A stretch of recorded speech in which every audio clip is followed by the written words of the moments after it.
오래전에 어떤 이제 나이 많으신 노 권사님께서 아침에 전화를 하셨어요.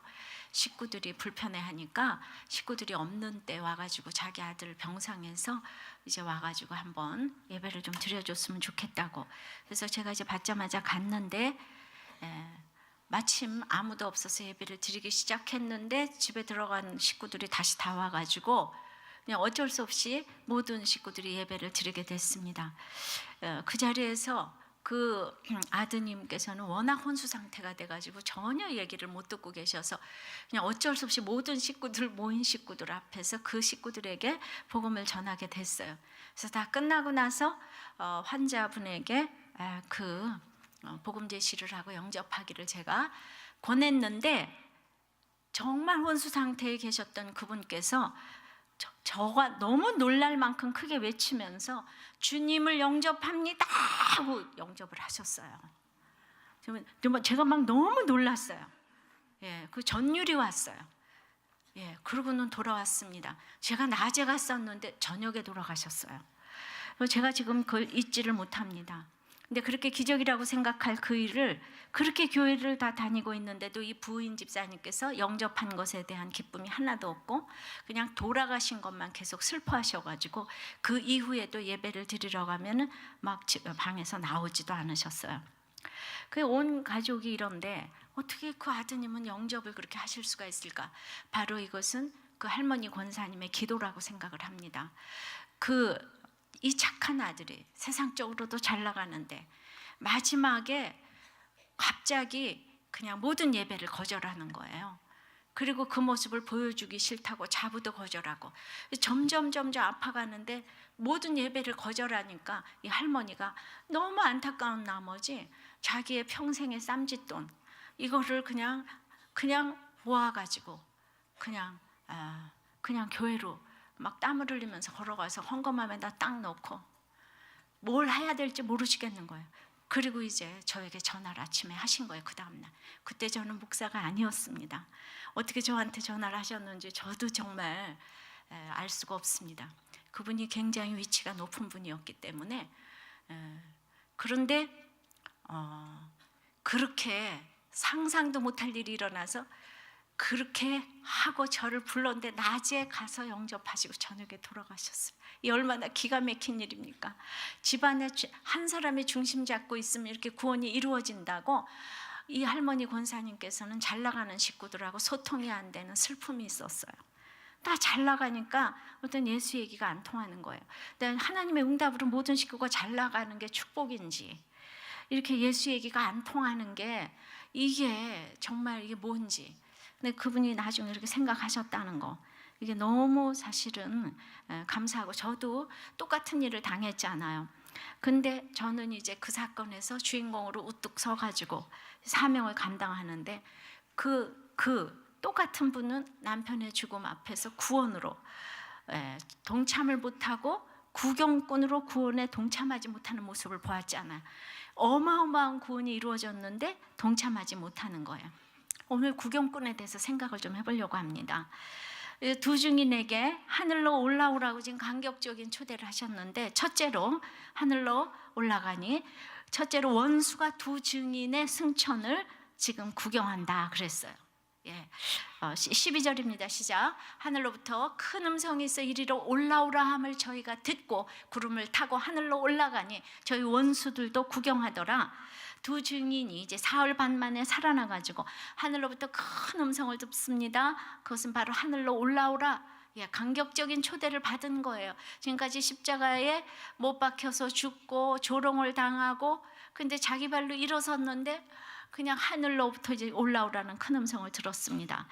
이 주님의 뒤를 따라 작은 예수들이 잘 죽어지면 반드시 부활하고 승천하게 돼 있고 하나님의 권능은 반드시 교회 공동체를 그리스도 안에서 다시 살리신다는 이것을 지금 이제 보여주는 것이에요. 물론 이들의 부활이 자기들의 공로로 된 거 아니에요. 부활의 첫 열매 되신 예수님이 먼저 죽었다가 살아나셨기 때문에 우리는 그냥 따라가는 거예요. 내 공로로 살아나는 거 아니에요. 그런데 그렇게 하늘로 승천하는 그것을 원수들이 지금 구경하는 거예요. 원수가 구경하는 것이 무엇이겠습니까? 열왕기하 2장 11절에 보면 두 사람이 행하며 말하더니 호련히 불수레와 불말들이 두 사람을 격하고 엘리야가 회오리바람을 타고 승천하더라 그랬습니다. 이 불수레 불말이 뭘까? 우리가 이제 대구 지하철 참사 같은 경우에는 진짜 이 불수레 아니에요, 불수레, 그죠? 그리고 이제 후쿠시마 원전이라든가 이런 게 이제 불수레 불말이라고 생각할 수 있지 않겠습니까? 이제 이렇게 불수레, 용광로와 같은 나의 사건 속에서 불말들이 내 옆에 있던 사람을 하루아침에 갑자기 데려갈 수 있어요.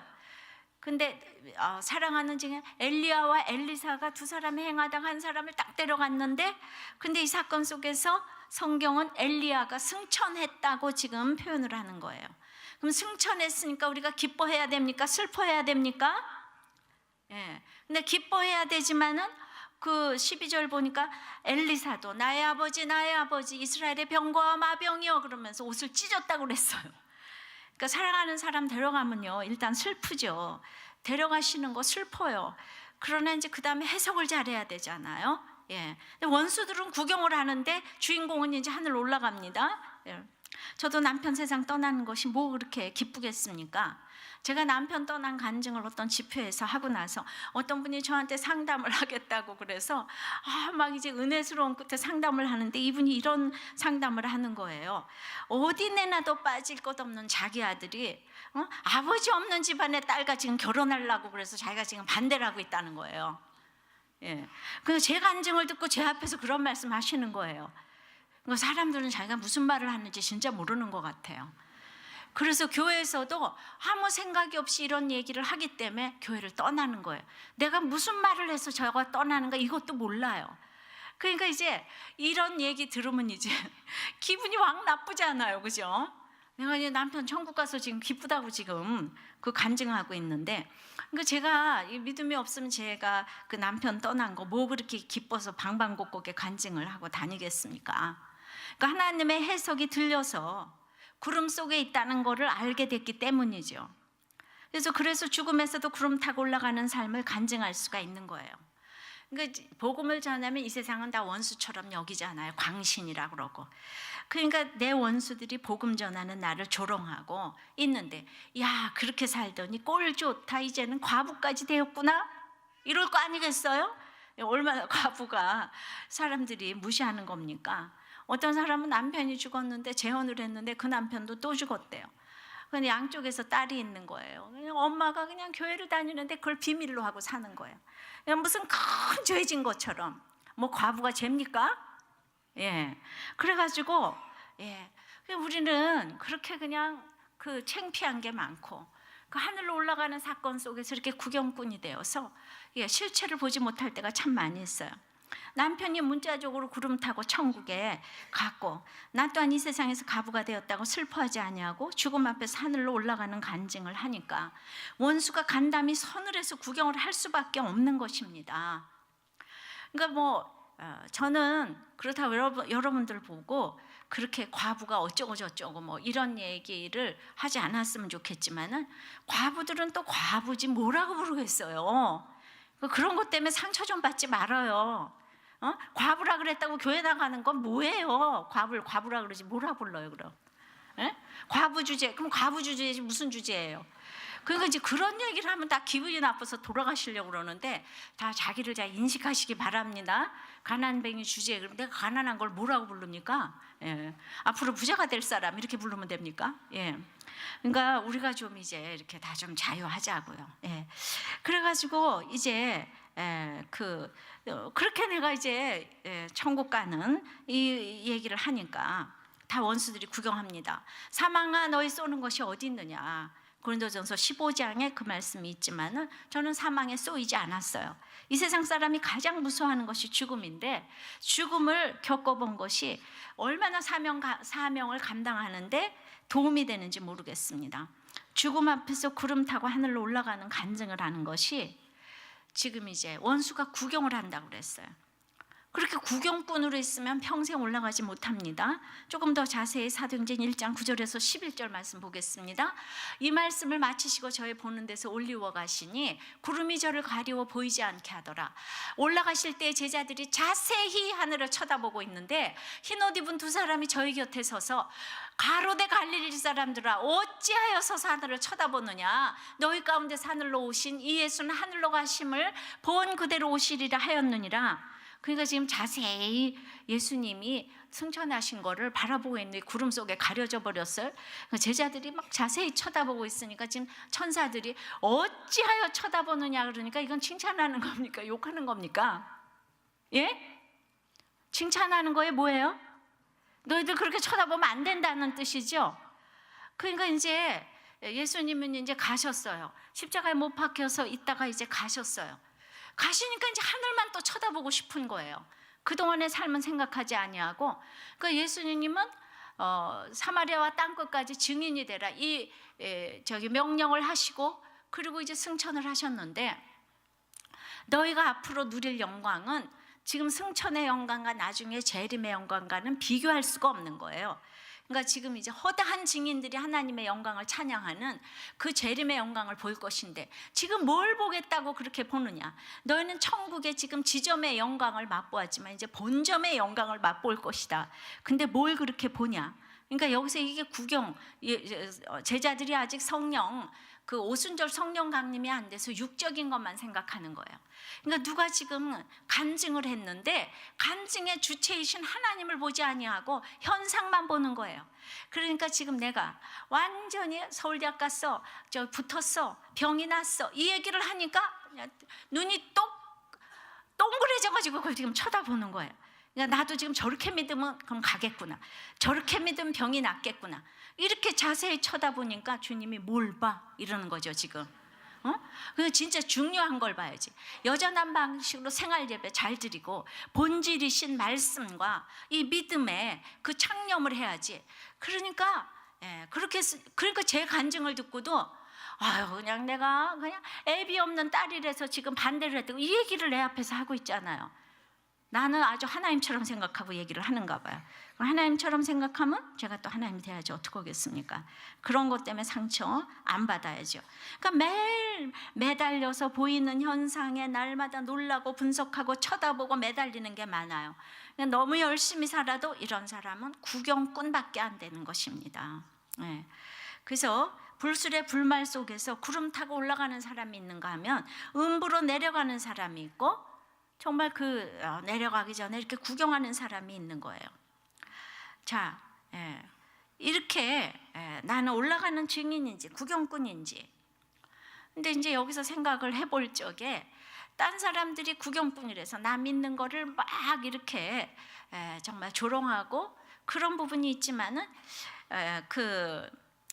항상 느끼는 것이지만 이 세상에 무서운 것은 남에게 조롱받는 것이 아니에요. 그러니까 내가 인정받지 못할 때 내가 화가 나잖아요. 내가 조롱당하고 무시당할 때 진짜 무서운 것은 내 속의 원수가 그거 구경하는 거예요. 그러니까 누가 나보고 믿음이 좋다고 하지만 나도 조절이 안 될 때 이렇게 냉소적으로 구경하는 부분이 있어요. 쿨한 척하면서 냉소적으로 구경하는 부분이 제일 무서운 거예요. 그러니까 이렇게 하늘로 내 속에서도 다 갔으면 좋겠지만 아직도 살아있어가지고 올라가지 못해서 구경하는 부분이 있는데 그게 바로 원수라고요. 하나님과 온전히 합하지 못하는 부분이라고요. 제 이해가 안 되시죠, 그죠? 정말 이해가 안 되시는 것 같아요. 그러니까 이제 모든 사람들이 화를 내면은 제가 늘 얘기하지만 그 사람 안 보면 되는데 내 속에 화가 나는 건 내가 안 볼 수가 없잖아요. 내 속에 화가 나는 거. 그러니까 남편이 뭐라고, 아내가 뭐라 그러고 내가 화가 안 나야 되는데 내가 화가 나면은 그냥 그런 부분이 하나님하고 합해지지가 않으니까 어떻게 그냥 완전히 구경꾼이 돼서 그 문제를 해결을 하질 않는 거예요. 됐어, 나는 이 문제에 있어서 화를 내도 돼 이러면서 하나님 시각으로 해결이 안 되는 이 내 속의 구경꾼이 제일 무섭다. 그러니까 제가 맨 처음에 핍박받고 이럴 적에는 내가 굉장히 불쌍한 사람이라고 생각을 했는데 이건 내가 깨달으니까 이런 설교를 하는 거예요. 정말 이제는 내 속의 원수가 제일 무서운 거예요. 그러니까 내가 아직도 승리하고 있는 부분이 있는데 이렇게 안 되는 부분이 있다는 것에 대해서 내가 나를 용서하지 못하겠는 내 속의 구경꾼이 제일 무서운 게 아닌가. 이렇게 구경만 하게 되면 두 번째는 이 구경꾼 중에 심판당하는 사람이 있는 거죠. 13절입니다. 그 시에 큰 지진이 나서 성 10분의 1이 무너지고 지진에 죽은 사람이 7천이라. 그러니까 구경꾼 중에 공의의 심판이 행해지는 거예요. 참교회를 능멸하던 큰 성과 그 안의 사람들이 그 하나님의 진노로 심판당하는 첫 10분의 1이 무너졌어요. 구경하다가는 이렇게 무너집니다. 10분의 1은 11조 개념으로 이해를 하시면 돼요. 우리는 다 이제 죄의 싹수로 다 죽어야 하는 그런 정말 인생이지만은 애굽의 장자만 죽인 것은 그래도 하나님 불쌍히 여기셔서 10의 1만 죽이신 거예요. 그러니까 우리가 11조 개념으로 모든 것이 하나님 것이지만 우리 10의 1만 드리는 거는 정말 이건 신앙 고백인 거예요. 그러니까 11조를 안 하는 건 여러분들의 진짜 이 모든 것이 주님께로 왔는데 그 중에 10의 1을 띄어서 하나님에 대한 신앙 고백을 하는 것이지 무슨 하나님 앞에 지금 교회에 세금 내는 게 아니거든요. 그러니까 이런 신앙 고백으로서 전 세계에 기독교가 지금 전파돼 가는 거예요. 그러니까 내가 자원함으로 그 11조 신앙으로 전 세계 기독교가 전파됐다고 해도 지금 과언이 아닌데, 그래서 이제 11조 개념으로 이 사람들이 11조를 제대로 하겠습니까? 구경꾼들이. 그러니까 10의 1을 딱 이제 무너지게 했어요. 아직도 7대 재앙이 남아있기 때문에 지금 완전히 망하진 않았다는 거. 이것도 사랑의 얘기로 들어야 되는데, 그러면 잘 나가던 큰 성에 거하던 여기 소돔 고모라 성 있잖아요. 그 예수 믿는 사람을 조롱하던, 세상적으로 너무 잘 나가던 이런 구경꾼이 왜 무너지고 죽게 되나요? 제가 몇 년 전에 이 얘기를 한번 했어요. 근데 오늘 일부 때 해보니까 정말 너무나 전혀 처음 듣는 것처럼 들어서 제가 전혀 가책이 없이 얘기를 다시 한번 해드립니다. 그 1937년에 하버드 대학 2학년 학생을 268명을 대상으로 72년간 인생 사례 연구를 한 거예요. 그래가지고 그 사람들이 어떻게 변해가는가, 하버드 대학생들은 어떻게 인생을 사는가, 이거를 이제 연구를 했는데 아주 그 중에서도 우수한 학생들만 뽑아가지고 거긴 존 F 케네디도 들어가 있고 워터게이트를 지휘했던 벤 브래들리도 포함되어 있어요.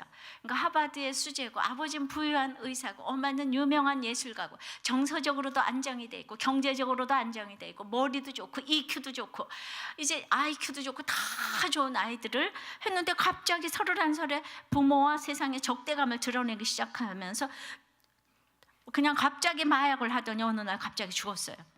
근데 신문 부고란에는 전쟁 영웅이고 평화운동가였다고 딱 부은 기사가 난 거예요. 그러니까 우리는요, 세상 사람들이 어떻게 죽었는지 진짜 잘 모를 것 같아요. 그렇게 난다는 거예요, 신문에. 또 한 사람은 새 아이를 낳고 이혼을 하고 동성애 인권운동가가 되었어요.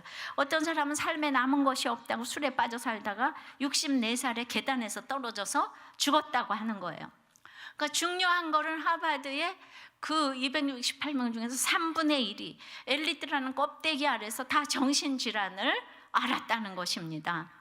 그래서 이제 연구 결과 가장 평범해 보이는 사람이 가장 안정적인 성공을 이루었다는 거, 이걸 알아냈다는 거예요. 행복하게 늙어가는데 필요한 요소는 7가지로 추려지는데, 첫째가 뭔가 하면 고통에 적응하는 성숙한 자세, 이게 행복을 이루는 첫째라는 거예요. 고통을 어떻게 대하는지, 이게 가장 행복의 첫째라는 거예요. 고통에 적응하는 성숙한 자세. 두 번째가 교육이고, 그다음에 세 번째가 안정적 결혼이고, 그다음에 네 번째 금연, 금주, 운동, 적당한 체중. 살 빼시기 바래요. 적당한 체중도 행복을 늙어가는데 필요한 요소랍니다. 가장 중요한 거는 어려서부터 평범한 인간관계를 잘하는 거라고 그래요. 그러니까 인간관계를 잘하기 위해서 우리가 어려서부터 이렇게 끼리끼리 놀아야 되겠습니까? 하버드 수재들끼리 특별히 놀아야 되겠습니까? 그래서 어려서부터 목장에 가서 사랑을 주고받는 거, 이거 법을 배워야 되는데, 교회에서도 끼리끼리 모이고 아주 요새는 평범한 사람끼리 차별 없이 모이는 이게 제일인데, 어려서부터 십자가의 사랑을 배워야 하는 것이 이게 굉장히 중요한 건데, 교회라고 다 건강한 공동체가 아니니까, 교회에서도 끼리끼리여서 상처받는 사람도 너무 많으니까. 예, 그러니까 이제 다른 종교도 그런데 교회 안에 들어왔더니 이단이 또 판을 치고, 예, 신천지만 요새 무서운 것이 아니고 하나님의 교회라고, 하나님 어머니라고 부르는 단체는 신천지보다 훨씬 더 크답니다. 우리가 이단을 연구하던 탕명환 목사님이라, 그분은 막 피살돼서 돌아가셨는데, 그 아드님들이 탁지원 소장이라고 계속하는 현대 종교가 이 하나님의 교회에 패소를 했어요. 명예훼손으로. 그러니까 있을 수 없는 일이 지금 이 나라에서 종교의 자유를 부르짖으면서, 그래가지고 정말 우리는 그 현대 종교를 정말 지금 경영하고 있는 이 탁지원 소장, 거기를 정말 기도를 많이 해주시고 도와야 된다고 생각을 합니다. 그러니까 지금 누구하고 끼리끼리 돼서 놀아야 되는지 이것도 모르는 거예요. 너무 건강하지 못한, 그 어떤 아이가 나한테 메일을 보냈는데, 멀쩡한 20대 아이를 저 어떤 부흥사 목사님이 오셔서 딱 공부를 중단하고 주의 길을 가거라, 너는 세상에서 아무것도 성공하지 못한다, 이렇게 기도해 줬대요. 자기 여자친구한테는 너는 앞으로 3년 동안 연애하지 말고 장로 부인이 되거라. 둘이는 그럼 어떻게 되는 거예요? 얘는 목사 되라 그러고 쟤는 장로 부인 되라 그러고. 그때부터 여기는 그냥 너무 이제 목사님이 예언을 해줬으니까 이게 죄책감이 들어가고 사귀는 게, 그러니까 이게 난 말이 안 된다고 생각을 하는 거예요. 둘이서 사귀다가 인격적으로 문제가 있으면 헤어지는 이런 상식적인 교제를 해야지, 그런 너는 여기 메일에 보니까 직통 계시밖에 없다고, 말씀으로 인도함 받은 부분이 하나도 없다고. 그러니까 이제 건강한 공동체에서 건강한 이 사고방식으로 주고받아야 되겠는데, 막 율법주의, 기복주의, 문자주의, 이게 더 무서운 게 있기 때문에, 그래서 우리는 이제 참 건강한 공동체를 찾는 것도 중요하고, 건강한 교회에서 인간관계를 배워야 되는 거예요. 건강한 공동체를 왔는데도 구경꾼이 되는 사람이 있는 거예요. 그러니까 목장은 왜 가야 되냐? 목장에서 말이 안 되는 인간관계를 배우라고. 그래서 유년주일 학교부터 목장을 통해서 배우면서 고통에 적응하는 법을 최고로 배워가는 것입니다. 여러분들이 인류학교 좋아하다가 로처럼 가서 망하는 인생을 사는데도 그 인류병에서 빠져나오지를 못하는 게 이 롯이에요. 예, 그래가지고 우리는 막 하버드, 서울대 이런 이름에서 빠져나오지를 못하잖아요. 근데 오늘 고통에 적응하는 법이 최고지만 두 번째를 교육으로 쳤잖아요. 교육은 왜 중요한가 하면은, 적어도 공부를 하려면 인내를 해야 되잖아요. 어느 무슨 소정의 과정을 거치려면 인내를 하지 않고는 안 되니까. 그래서 교육을 우리가 치는 거예요. 그러니까 앞으로도 좀 배울 것 같아서. 그러니까 학력이 그냥 무슨 뭐 그 학벌이 아니고 그냥 학력이에요. 진짜 공부할 수 있는 능력. 예, 그래서 우리가 공부도 해야 되지만은, 저는 이제 기독교 학교 이제 그 교사 아카데미를 참여하고 왔어요. 우리들 교회 몇 분의 사역자와 집사님들이 갔다 왔는데 이런 얘기를 하는 거예요. 우리 아이가 학교보다 학원을 더 신뢰한다는 거예요. 학원에서 그 얘기를 듣는 거를 너무나 신뢰하고, 그래서 학원이 너무너무 중요하다는 거예요. 그런데 그 학원에서 날마다 서울대학교가 아니면 학교로 치질 않는다는 거예요. 그러니까 그런 얘기를 계속 이렇게 듣다 보니까 이게 다른 학교를 가도 자존감이 없는 거예요. 그래서 우리가 학교를 할 게 아니고 학원을 좀 하자는 이런 얘기가. 그래서 방과후 스쿨로 정말 학원을 좀 해봐야 될까, 정말 그런 비전이 갑자기 약간 생길라 그랬어요. 그러니까 그 선생님들도 보니까 우리들께 훈련을 받아야 되는 거예요. 학생들도 받아야 되는 거예요. 그래서 반드시 공부해야 돼요. 학생의 본분은 공부를 하는 건데, 그러니까 맨날 하지 말라가 아니에요. 공부해야 됩니다. 학생은 공부를 해야 돼요. 근데 그렇게 인류지상주의를 가르쳐 주는 게 아니고 말씀에 입각해가지고, 그래서 인류 선생님들이 이제 지원을 하시고, 이거는 뭐 우리가 공짜로는 안 되니까 학생도 내고 선생님들도 페이를 받아가면서 이 학원을 좀 해야 되겠다, 이 생각이 갑자기 막 들었어요. 어떻게 생각했어요? 좋은 것 같아요? 예. 왜 대답 아무도 안 해요? 예. 그러니까 학교는 가가지고는 뭐 저 잠자는 대로 알고. 예. 그러니까 지금 그러니까 학교를 새로 하는 것보다도 이제 다 그대로 두면서 우리가 할 수 있는 거를, 시작할 수 있는 쉬운 것들을 빨리 해서 이렇게 좀 도와야 되지 않는가, 그런 생각을 합니다. 자, 그래서 이제 10분의 1이 무너졌잖아요. 그러고 나서 7,000명이 죽었어요. 7,000명은 바알에게 무릎 꿇지 않는 7,000명. 그러니까 7은 완전수에 많은 수 1000을 곱한 것입니다.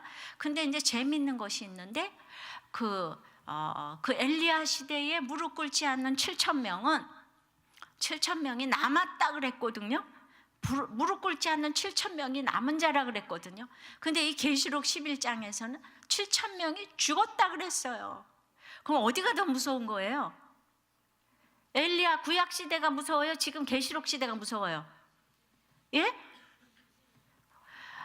아니, 엘리야 때는 7,000명이 남았다 그랬잖아요. 근데 여긴 7,000명이 죽었대요. 그러니까 지금 소수와 다수가 바뀌었잖아요. 그러니까 계시록에서는 재앙 얘기를 많이 하는 것 같아도 지금 10분의 1 7,000명만 죽었고 구원될 사람이 능히 아무라도 셀 수 없는 큰 물이라, 사실 그 얘기를 한 거예요. 공의의 하나님이지만 정말 계시록은 사랑의 책이라는 거예요. 이게 무서운 책이 아니에요. 진짜 무서운 책은 구약의 책이라고요. 그러니까 거기 너무나 못 깨달으니까 7,000명밖에 안 남았다 이 얘기를 하는 거고, 여기는 앞으로 10분의 9가 남았다 이 얘기를 해서 우리가 아무리 원수가 심판당한다고 해도 하나님의 사랑을 여기서 맛볼 수가 있어야 된다는 것입니다. 그러면 이제 그 하늘로 올라가니까 구경하는 사람이 있고, 구경하다가 지금 심판당한 사람이 있는데, 그래서 회개하여, 세 번째는 회개하여 남은 자가 있다는 거예요. 회개하여 남은 자. 예. 그러니까 최고의, 지난주 설교 최고의 증거로 회개를 했어요. 13절입니다. 그 남은 자들이 두려워하여 영광을 하늘의 하나님께 돌리더라. 두 증인의 기사를 계속 읽어가면서 하나님은 역시 실패하지 않으시고, 그리고 이제 증인들의 죽음을 통해서 열매를 거두시는 거예요. 하늘의 밀이 땅에 떨어져 썩으면 이렇게 엄청난 열매를 맺는 것을 이제 증명을 해주시는 것입니다. 뭐 이 구절을 가지고 대단한 회심이 이루어졌다 이렇게는 볼 수 없다고 하더라도 그들이 하늘의 하나님께 지금 영광을 돌리는 거예요. 두려워해가지고. 모든 무릎이 예수의 이름 앞에 꿇어 엎드려서 모든 입으로 예수 그리스도를 주로 시인하는 그때가 머지않아 성취될 것임을 의미하는 것입니다. 또한 그러니까 남은 자들이 두려워하면서 영광을 하늘의 하나님께 돌릴 수밖에 없는 것은, 이제 우리가 언젠가는 나의 원수도 하나님께서 다 갚아주실 것이기 때문에 나는 가만히 기다리고 인내하고 있으면 하나님의 복수를 보게 될 날이 올 것이라는 것을 알고, 이 땅에서는 내가 복수하지 말아야 되는 거예요. 복수는 하나님만 해주시는 거예요. 원수들은 어느 날 자신의 삶이 부정당하는 날을 꼭 맞게 돼 있어요. 그러니까 이 하버드생들이 그렇게 잘 나갔는데 나중에 자신의 삶을 부정하면서 자살하고 계단에서 떨어지고 마약하고 이랬잖아요. 누가 뭐라고 하기 이전에 자신이 자신의 삶을 부정하는 거예요. 하나님이 없는 사람들이 이래요. 그래서 그들의 심판을 앞당겨 보면서 우리는 어떠한 경우에도 끝까지 인내를 해야 되는 것입니다. 근데 정말 세상의 특징이 인내하지 못해요. 한 퓨전 음식점에 종업원과 그 임산부의 싸움을 보면서 정말 누가 거기서 옳고 그르고가 있겠어요. 그 종업원의 자리에서 나이를 불문하고 자기 위치를 지켜야 되잖아요. 임산부의 자리에서는 태아를 위해서 끝까지 인내를 해야 되잖아요. 부드러운 말로 뭐가 잘못됐다고 얘기할 수 있는데 너 죽고 나 죽자고 한이 맺혀서 싸우는 거예요. 하여튼 우리나라처럼 잘 싸우는 사람이 없답니다. 그러니까 우리한테 힘든 일이 사흘반이 있죠. 그러나 사흘반이라고요. 반드시 다시 일으키신다고요. 어디서건 인내를 해야 돼요. 근데 내가 어떻게 저런 악한 사람도 인내를 할 수가 있겠습니까? 그래서 악한 사람이 어디까지 가야 악한 사람이라고 할 수 있겠습니까? 목사님 몰라서 그렇지 정말 악의 화신이에요. 뭐 이런 사람들이 옆에 지금 앉아 있습니까? 그렇게까지 물으신다면 나는 옆에 사람을 지금 쳐다볼 수가 없어요. 악의 화신이기 때문에 절대로 지금 눈동자를 돌릴 수가 없어요. 그러시는 분이 계시다면 정말 어떤 사람이 가장 악한 자일까요? 몇 년 전에 이제 그 장애 아들을 내어버린 이 비정한 30대 부모가 4년 만에 잡혔어요. 근데 어떤 아들을 갖다 버렸냐면 다운 증후군 아들을 갖다가 이제 버린 거예요. 그럼 이제 정말 쟤를 키울 수가 없어서 우린 형편이 안 돼서 이렇게 좀 버렸다 그러면 동정을 받겠는데 이 아들이 너무 수치스러운 거예요. 그래가지고 한 4-5살 됐을 때 그 장애인 시설에 이제 버렸는데, 죄송합니다. 1996년 몇 월 며칠생 이렇게 이제 써가지고는 이제 쪽지를 남겼어요. 근데 이제 이 부모를 잡고 보니까 너무 놀라운 사실이 이제 밝혀졌는데, 이 부부가 다 너무 엘리트고 아주 정부 이 최고 기관과 굴지의 회사에서 근무하는 남부러울 것 없는 이런 사람들인 거예요. 그러니까 이 부부에게 그냥 이 다운 증후군 아들은 떼어버리고 싶은 혹과 같은 존재인 거예요. 근데 먼저 태어난 큰아들이 너무 준수한 얼굴에 공부까지 잘하니까 둘째 아들만 없으면 인생이 행복할 것 같은 거예요. 요것만 떼어버리면 이게 뭐 너무 수치스러운 거예요. 그래서 내어버리고는 허위로 가출 신고까지 딱 해놓은 거예요. 완벽하게. 얘가 이제 나가버렸다고. 그러면 이제 이런 얘기를 들으면 어떤 생각이 드세요? 지구를 떠나버려라. 정말 죽어 마땅하구나. 이런 생각이 드시겠죠, 그죠? 그러니까 이 세상에는 버림당하는 아이가 있고 지금 이제 버리는 부모가 있습니다. 그러니까 자식을 버리니까 이혼도 마음대로 하잖아요, 그죠? 그러니까 이제 내 생각에, 그러니까 버리는 부모가 있고 버림당하는, 그러니까 버림당하는 아이가 불쌍합니까? 버리는 부모가 불쌍합니까? 나 이걸 묻고 싶어요. 버리는 부모가 불쌍합니까? 버림당하는 아이가 불쌍합니까? 그래도 누가 조금 더 불쌍해요?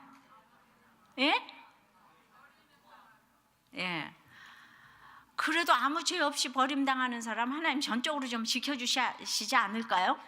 근데 버리는 사람은 하나님이 손을 좀 보셔야 되잖아요. 사실 더 불쌍한 사람은 버리는 사람인 거죠. 여러분들의 좀 이렇게 사건에 대한 그 해석이 좀 제대로 항상 돼 있으면 좋겠어요. 그러니까 그렇게 좋은 직업과 사회적인 안정과 똑똑한 자녀를 가지고도 장애아 자녀 한 명을 받아들이지 못하는 그들이 최고의 엘리트로 키워졌기 때문에 고통을 당할 수 있는 능력이 하나도 없는 거예요.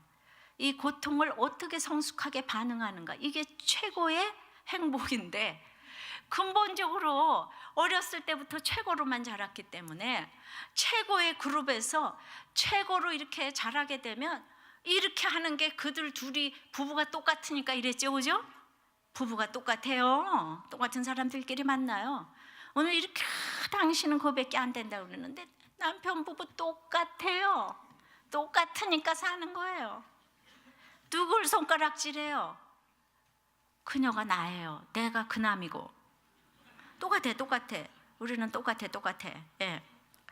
그러니까 정말 이 사람들이야말로 지진해 죽을 사람이고 또 참 무너질 사람이에요. 가장 큰 심판 가운데 있는 사람이에요. 근데 이런 사람이 아직 살아있고 착한 사람이 죽는 불공평한 상황이라고 그냥 날마다 우리가 부르짖고 어떻게 그럴 수가 있냐 그러는데, 버린 자도 버림받은 자도 하나님은 다 긍휼의 그릇으로 택하시고 그들을 부르시기 때문에 지금이라도 하나님의 부르심에 응한다면 하나님의 남은 자로 구원을 얻을 수가 있는 거예요. 근데 구경꾼이 돼서 이란 말이 안 들려요. 잘난 사람도 안 들리고 버림당한 사람도 하나님의 말씀이 안 들리면 똑같이 남은 자가 못 되는 거죠. 하나님의 말씀이 들려야 합니다. 복음적인 교회에 출석하고 모태신앙으로 경건하게 신앙생활을 했어도 하나님을 부인하면서 남은 자가 아닐 수가 있는 거예요. 이건 자격이 아니라 하나님의 긍휼로 남은 자가 돼야 되는데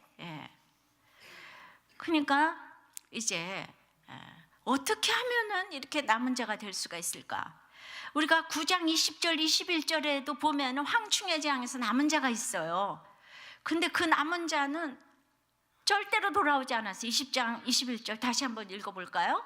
이 재앙에 죽지 않고 남은 사람들은 그 손으로 행하는 일을 회개치 아니하고 오히려 여러 귀신과 또는 보거나 듣거나 다니거나 하지 못하는 금은동과 목석의 우상에게 절하고 또 그 살인과 복술과 음행과 도적질을 회개치 아니하더라.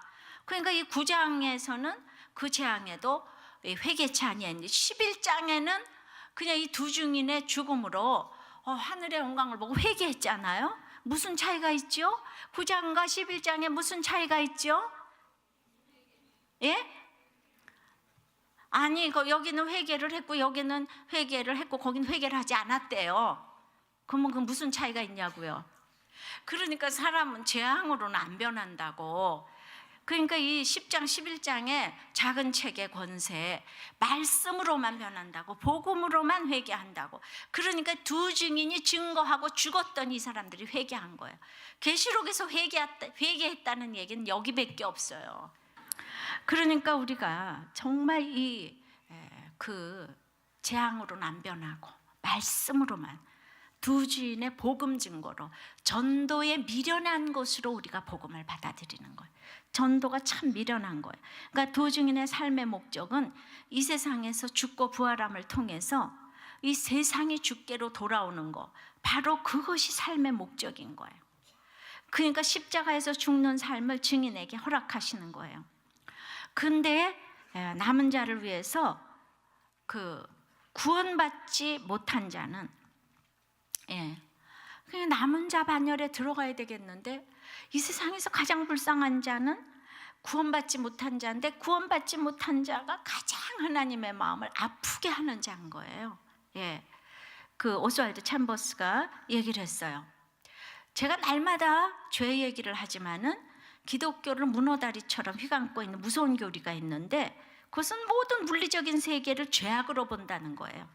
그래가지고 그냥 좋은 옷을 입어도 죄고, 여기를 가도 죄고, 그냥 무슨 말을 해도 죄고, 그냥 뭐든지 이 물리적인 세계, 그거를 죄로 보는 거. 그러니까 보이는 부분을 다 죄로 보는 거예요. 저기는 뭐 화려해서 안 되고, 뭐 저 쾌락적이라서 안 되고. 그런데 그 죄는 사람에게 심어진 적이 전혀 없기 때문에 그 죄는 원래 하나님께서 사람을 계획하실 때 원래 속성에 속한 것이 아니었어요. 그러니까 죄를 근절하거나 뿌리 뽑는다는 개념은 타당하지가 않다는 거예요. 그러니까 성경은 죄를 질병으로 보지 아니하고 창조주 하나님을 대항하는 피 묻은 반란으로 보는 거예요. 그러니까 따라서 죄의 근본 정신은 나 자신 외에는 그 누구도 나에게 명령하는 걸 허락하지 않는 거예요. 그러니까 이 말씀에 안 들리는 사람은 그래서 부인이 한 말만 해도 싫어하는 거예요. 아주 명령하는 걸 딱 질색하는 거예요. 그러니까 어떤 사람은 너무 안전벨트를 안 맨대요. 그래가지고 이제 말하다 지쳤는데 이제는 내가 매야 되겠다. 그래서 아침에 딱 일어나서 안전벨트를 매려고 하는데 부인이 안전벨트 딱 매라 그랬대. 안 맸대. 아주 딱 싫어한대. 그러니까 이 남자들이 또 이래. 그러니까 이게 죄의 속성이에요. 누가 얘기하는 거를 딱 듣기 싫어. 이게 죄의 정말 하나님을 대항하는 피 묻은 반란이 하나님이 안 믿어지는 거고, 그냥 그게 죄인 거예요. 난 하나님이 안 믿어져. 하나님이 어디 있어? 근데 이건 도덕적으로 착한 사람이든 나쁜 사람이든 상관없이 누구에게나 나타날 수 있는 것인데, 죄는 도덕적이냐 비도덕적이냐 이런 얘기를 하는 것이 아니에요. 그러니까 자신에 대한 권리 주장과 관련이 있어요. 그래서 온 마음과 온 뜻을 다하여 강력하게 하나님으로부터 독립을 외치는 게 죄예요. 내가 할 수 있어. 내가 왜 누구 도움을 받아? 이런 사람에게서 예수 믿기 제일 어려워요. 그러니까 이 장애아 부모도 독립을 외치다가, 하나님으로부터의 독립을 외치다가 가장 하나님 마음을 아프게 하는 자인 거예요. 여러분들, 내 자녀가 이 인류로 살아서 이렇게 일을 행했다면 내가 이게 미워할 것이 아니고 너무 가슴이 아프겠죠. 내 자녀가 잘났는데 그 아들 갖다 버렸다고 우리 욕할 수 없지요. 우리 너무 가슴이 아픈 거예요. 하나님이 없어서 그런 거예요. 여러분들이 정말 이 사람을 손가락질 할 사람이 없어요. 여러분들은 그냥 들키니까 그러지 나도 갖다 버리고 싶어 이런 사람이 한둘이 아니야. 그죠? 내 자녀도 어디다 갖다 다 버렸으면 좋겠어. 그렇죠? 싫어요?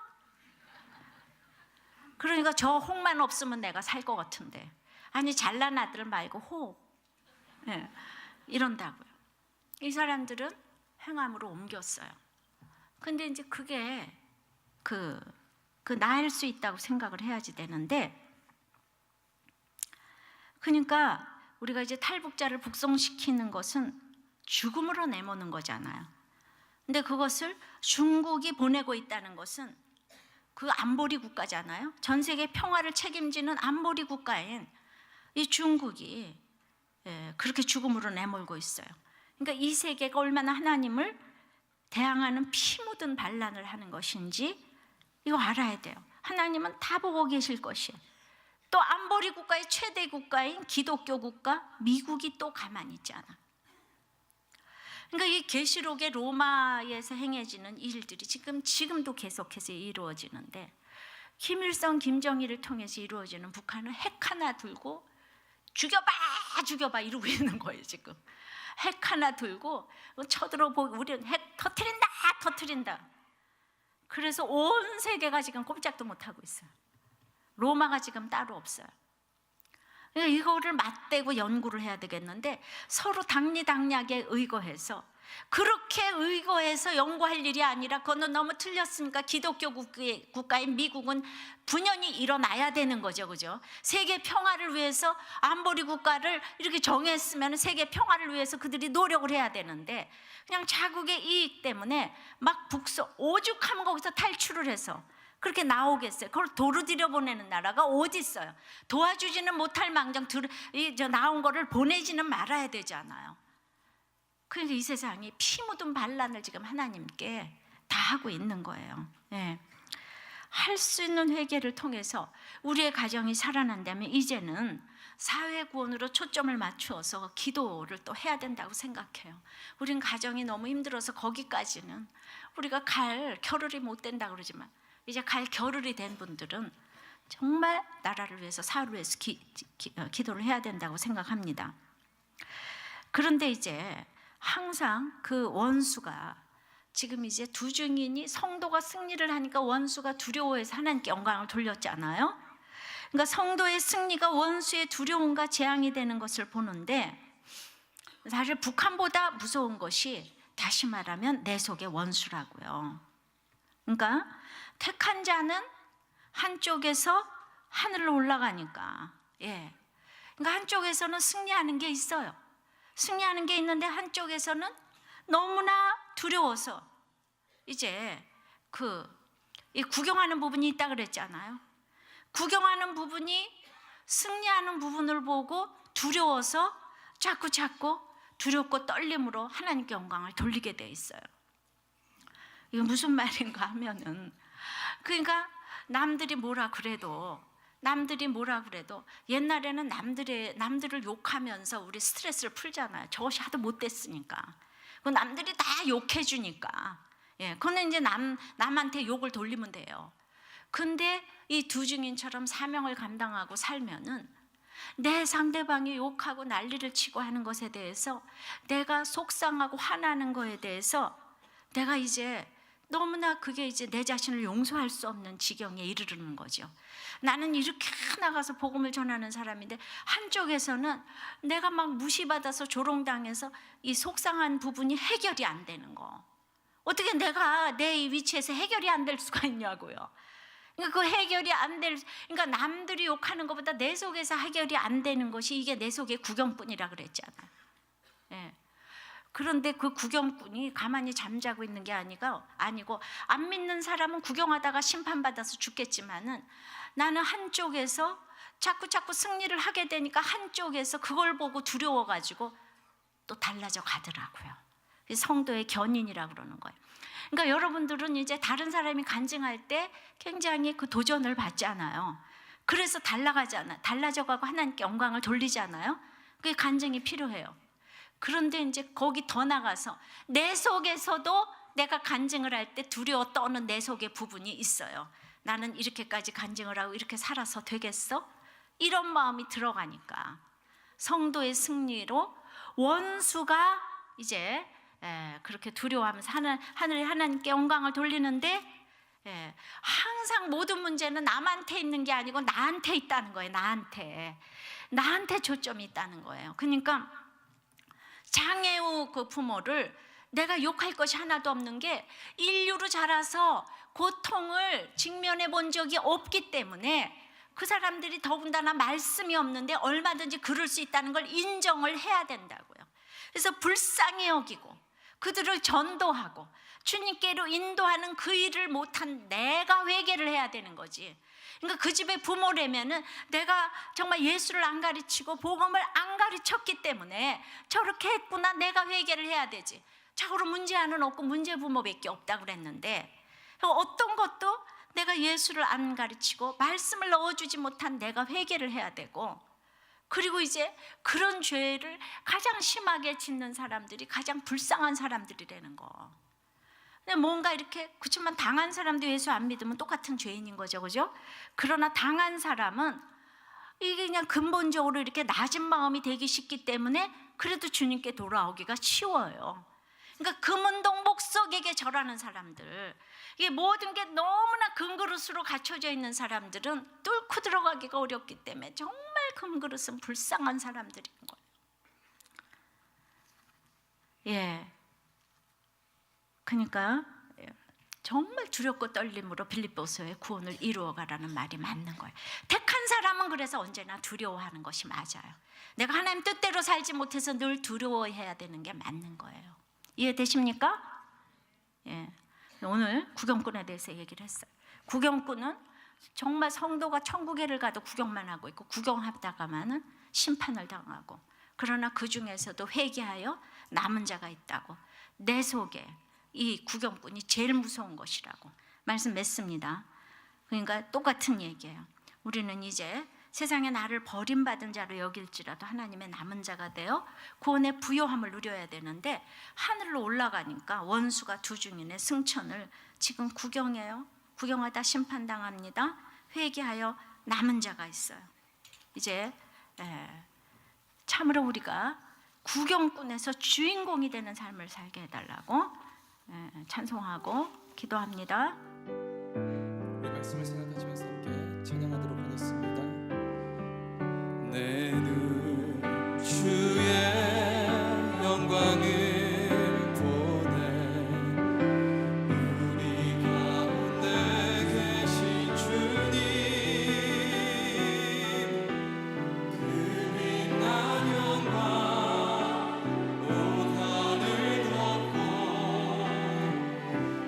찬송 온 땅 가득해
권능의 벌을 드셨네.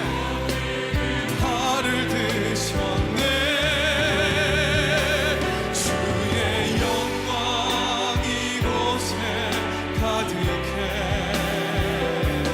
우리 손에 주님과 함께 찬양하며 우리는 전진하리.